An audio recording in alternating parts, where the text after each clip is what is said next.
eksenang tema, lengguwahe, karahasan, sexual, horror o droga na hindi angkop sa mga bata. Una nang nag-perform si Anika, AJ, Josh at Tanisha. Sunod namang tumungtong sa Sunday All-Star stage ang magical voice from Dumaguete, si Jen Jen.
After the performances ay bumalik na kami ng mga coaches sa Anak Ko Yan Studio para mag-deliberate. Sa kauna-unahan nilang solo performance ay titingnan namin ng mga coaches ang improvement sa performance ng mga bata mula sa unang araw nila sa studio. Si Jen Jen, na talagang napaiyak kayong dalawa. Ayoko kaya, alam mo wala talaga.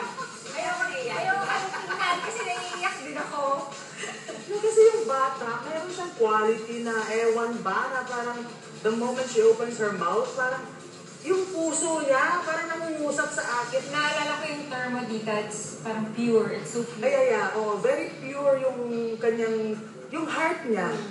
Na ito lang, gusto ko lang kumanta. Joshua, bakit ka napaiyak kanina? Kasi usually sanay ako na si Miss Dulce.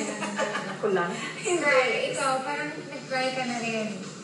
Actually, tinamaan kasi ako sa pagbaba niya sa hydro. Pagbaba niya, tapos habang lumalakad siya, hindi siya tumitingin sa dinadaanan niya.